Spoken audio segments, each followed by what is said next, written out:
सियावर रामचंद्र की जय। मेरे प्यारे देशवासियों, राम राम। जीवन के कुछ क्षण ईश्वरीय आशीर्वाद की वजह से ही यथार्थ में बदलते हैं।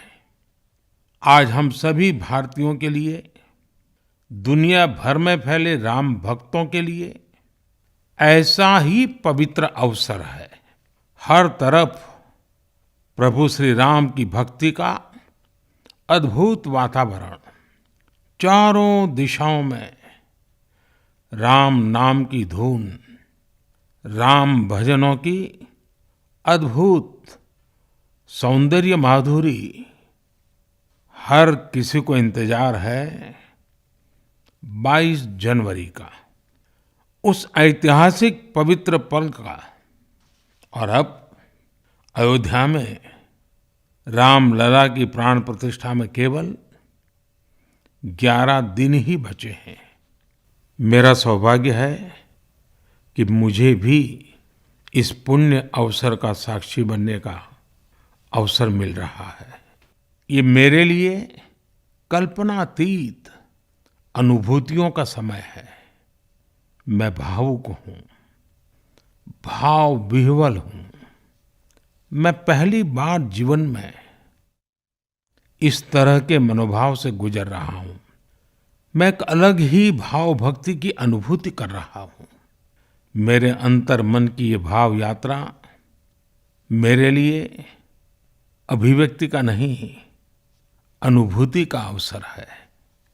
चाहते हुए भी मैं इसकी गहनता, व्यापकता और तीव्रता को शब्दों में बांध नहीं पा रहा हूं। आप भी भली भांति मेरी स्थिति समझ सकते हैं।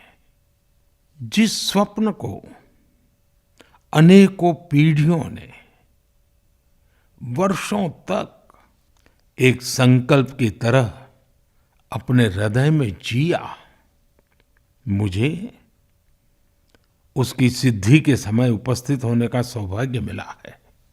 प्रभु ने मुझे सभी भारतवासियों का प्रतिनिधित्व करने का निमित्त बनाया है। निमित्त मात्रम भव सव्यसाचिन। ये एक बहुत बड़ी जिम्मेदारी है। जैसा हमारे शास्त्रों में भी कहा गया है, हमें ईश्वर के यज्ञ के लिए, आराधना के लिए स्वयं में भी दैवीय चेतना जागृत करनी होती है। इसके लिए शास्त्रों में व्रत और कठोर नियम बताए गए हैं, जिन्हें प्राण प्रतिष्ठा से पहले पालन करना होता है। इसलिए आध्यात्मिक यात्रा की कुछ तपस्वी आत्माओं और महापुरुषों से मुझे जो मार्गदर्शन मिला, उन्होंने जो यम नियम सुझाए हैं, उसके अनुसार मैं आज से 11 दिन का विशेष अनुष्ठान आरंभ कर रहा हूँ। इस पवित्र अवसर पर मैं परमात्मा के श्री चरणों में प्रार्थना करता हूँ, ऋषियों, मुनियों, तपस्वियों का पुण्य स्मरण करता हूँ और जनता जनार्दन, जो ईश्वर का रूप है, उनसे प्रार्थना करता हूँ कि आप मुझे आशीर्वाद दें, ताकि मन से, वचन से, कर्म से मेरी तरफ से कोई कमी ना रहे। साथियों, मेरा ये सौभाग्य है कि 11 दिन के अपने अनुष्ठान का आरंभ मैं नासिक धाम पंचवटी से कर रहा हूँ। पंचवटी वो पावन धरा है जहाँ प्रभु श्री राम ने काफी समय बिताया था। और आज मेरे लिए एक सुखद संयोग ये भी है कि आज स्वामी विवेकानंद जी की जन्म जयंती है। ये स्वामी विवेकानंद जी ही तो थे जिन्होंने हजारों वर्षों से आक्रांतित भारत की आत्मा को झकझोरा था। आज वही आत्मविश्वास भव्य राम मंदिर के रूप में हमारी पहचान बनकर सबके सामने है। और सोने पर सुहागा देखिए, आज माता जीजाबाई जी की जन्म जयंती है। माता जीजाबाई जिन्होंने छत्रपति शिवाजी महाराज के रूप में एक महामानव को जन्म दिया था। आज हम अपने भारत को जिस अक्षुण्ण रूप में देख रहे हैं, इसमें माता जीजाबाई जी का बहुत बड़ा योगदान है। और साथियों, जब मैं माता जीजाबाई का पुण्य स्मरण कर रहा हूँ तो सहज रूप से मुझे अपनी माँ की याद आना बहुत स्वाभाविक है। मेरी माँ जीवन के अंत तक माला जपते हुए सीताराम का ही नाम भजा करती थी।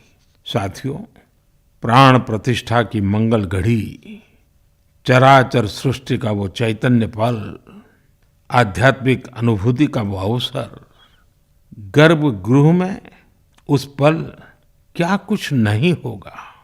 साथियों, शरीर के रूप में तो मैं उस पवित्र पल का साक्षी बनूंगा ही, लेकिन मेरे मन में, मेरे हृदय के हर स्पंदन में 140 करोड़ भारतीय मेरे साथ होंगे।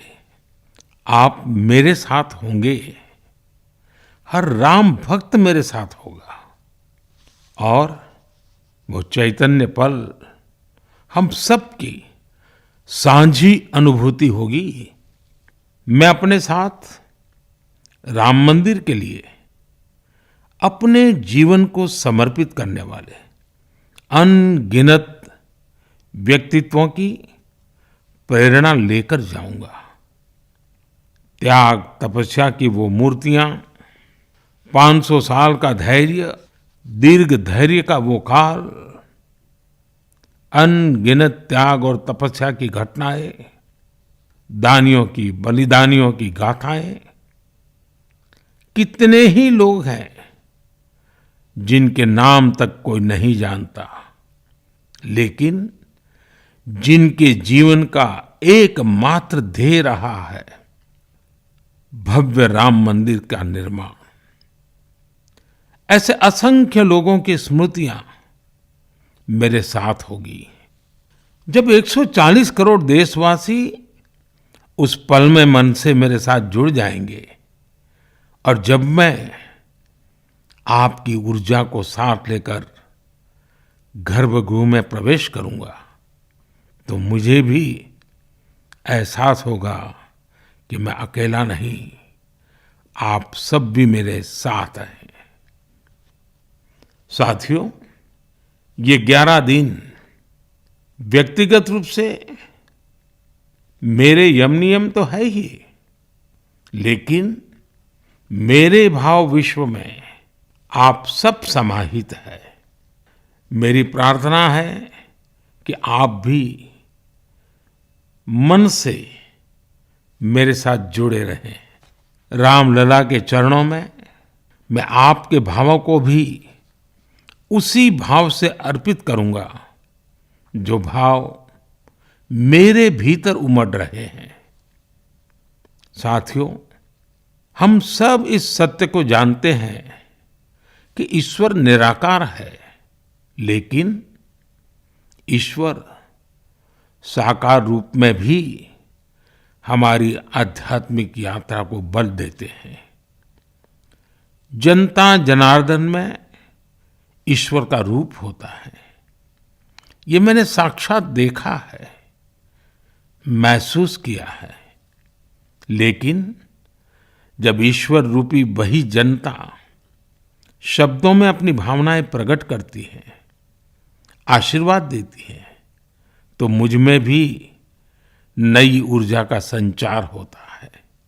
आज मुझे आपके आशीर्वाद की आवश्यकता है, इसलिए मेरी प्रार्थना है कि शब्दों में, लिखित में अपनी भावनाएं जरूर प्रकट करें मुझे आशीर्वाद जरूर दें। आपके आशीर्वाद का एक एक शब्द मेरे लिए शब्द नहीं, मंत्र है। मंत्र की शक्ति के तौर पर वो अवश्य काम करेगा। आप अपने शब्दों को, अपने भावों को नमो ऐप के माध्यम से सीधे मुझ तक पहुंचा सकते हैं। आइए हम सब प्रभु श्री राम की भक्ति में डूब जाएं। इसी भाव के साथ आप सभी राम भक्तों को कोटि कोटि नमन। जय सिया राम, जय सिया राम, जय सिया राम।